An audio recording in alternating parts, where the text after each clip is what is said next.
বন্ধুরা, সবার প্রথমে আপনি এই ভিডিওটি দেখুন।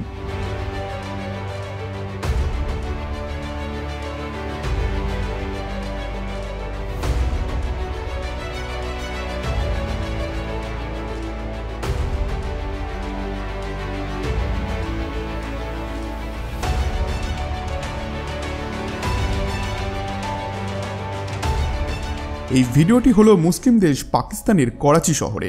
হয়তো ভিডিওটি দেখে আপনার বিশ্বাসই হচ্ছে না যে এটি সত্যিই পাকিস্তান, কিন্তু আপনাদেরকে বলে দিই এটি 100% সত্য।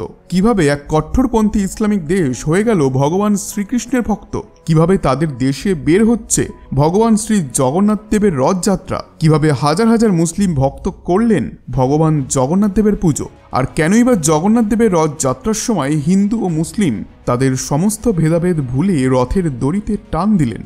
যেখানে বিনা কোনো ভয়ে তাদেরকে একসঙ্গে হাঁটতে দেখা গেল, বিনা কোনো ভয়ে সেখানে একে অপরের সেলফিও তোলে ও ভগবান জগন্নাথ দেবের ছবিও তোলে। তাদেরকে দেখে এমন মনে হয় যেন পাকিস্তানেও সনাতন ধর্মের প্রকাশ দিন দিন বেড়েই চলেছে। বন্ধুরা, এই ভিডিওটিকে অবশ্যই শেষ পর্যন্ত দেখবেন, কারণ আজ আমরা কথা বলবো ওই রথযাত্রার যে যাত্রা সবচেয়ে বড় কট্টর মুসলিম দেশে হয়। হ্যাঁ, ঠিকই ধরেছেন, আমরা কথা বলছি ভারতের প্রতিবেশী দেশ পাকিস্তানে। ভিডিওটি শুরু করার আগে আপনারা যদি ভগবান জগন্নাথ দেবের ভক্ত হন, তাহলে আপনাদের কাছে অনুরোধ করব ভিডিওটিকে একটি লাইক করে কমেন্টে অবশ্যই লিখুন জয় জগন্নাথ। ভারতের পুরী সমেত আরও অন্যান্য রাজ্যে আপনি ভগবান জগন্নাথ দেবের শোভাযাত্রা তো অবশ্যই দেখে থাকবেন এবং শুনেও থাকবেন, কিন্তু আপনি কি ভারতের নাম্বার 1 শত্রু দেশ পাকিস্তানে জগন্নাথ দেবের রথযাত্রার ব্যাপারে শুনেছেন? হয়তো আপনি শোনেননি, কিন্তু আপনি জানলে চমকে উঠবেন যে পাকিস্তানেও ভগবান জগন্নাথ দেবের শোভাযাত্রা বের করা হয় এবং তা আমাদের দেশের মতোই ধুমধামের সঙ্গে। এই যাত্রা পাকিস্তানের করাচি শহরের স্বামী নারায়ণ মন্দিরের পক্ষ থেকে আয়োজন করা হয়, যা এবার 7 জুলাইয়ের দিন হয়েছিল। হ্যাঁ বন্ধুরা, যেভাবে আমাদের দেশ ভারতে রথযাত্রায় মানুষের ভিড় উপচে পড়ে, সেখানে পাকিস্তানেও ঠিক ওই একই দিনে ভক্তদের ভিড় উপচে পড়ে করাচির এই অঞ্চলে। এই যাত্রায় পাকিস্তানের আরও অনেক শহরের লোক সামিল হন। এই রথযাত্রার একটি বৈশিষ্ট্য হলো যে এখানে বহু সংখ্যায় মুসলিমরাও অংশ নেন।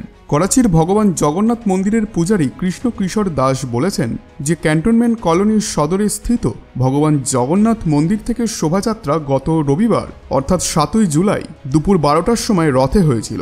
দুপুর 2টোর সময় ভগবান জগন্নাথ দেবের অভিষেক করা হয় এবং তারপর বিশেষভাবে সাজানো হয়েছিল মহাপ্রভুকে, যার পর দুপুর 3টের দিকে প্রবচন অনুষ্ঠান রাখার পর সন্ধ্যাবেলায় প্রসাদ বিতরণের কার্যক্রমও রাখা হয়েছিল। করাচিতে ভগবান জগন্নাথ দেবের রথযাত্রা বিগত 10 বছর ধরে করা হচ্ছে। হ্যাঁ বন্ধুরা, আর এটি আশ্চর্যের বিষয়ও, এখানে উপস্থিত ভগবান জগন্নাথ মন্দিরের পূজারী স্বয়ং বলেছেন যে আমি নিজে ভগবান শ্রীকৃষ্ণের বড় ভক্ত এবং পাকিস্তানে আমি তার মন্দির বানাতে চাইতাম। এই কারণে মূর্তি খোঁজা আমি শুরু করি, কিন্তু ভগবান শ্রীকৃষ্ণের মূর্তি আমি কোথাও খুঁজে পাই না। তবে ভগবান জগন্নাথ দেবের ছোট মূর্তি পেয়ে যাই। 18 বছর পূর্বে মন্দিরে ভগবান জগন্নাথ দেবের মূর্তির স্থাপন করা হয়। এরপর 2009 সালে এই মন্দিরে রাধাকৃষ্ণ বিগ্রহেরও স্থাপনাও করা হয়েছিল।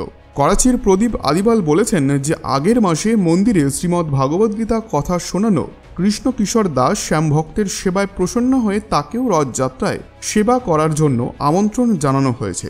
উল্লেখ্য যে করাচিতে আয়োজন করা শ্রী শ্রী জগন্নাথ দেবের রথযাত্রায় পাকিস্তানের অনেক শহর থেকে হাজার হাজার সংখ্যায় মুসলিমেরা এবং হিন্দু শ্রদ্ধালুরা আসেন এবং সবথেকে আশ্চর্যের বিষয় হলো যে এই রথযাত্রায় মুসলিমেরাও ভগবান জগন্নাথ দেবের রথে টান দেন এবং তারাও প্রভুর কাছে আশীর্বাদ চান।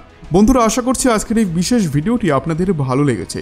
ভিডিওটি ভালো লেগে থাকলে ভিডিওটিতে একটি লাইক এবং চ্যানেলটিকে আজই সাবস্ক্রাইব করে নিন। ধন্যবাদ।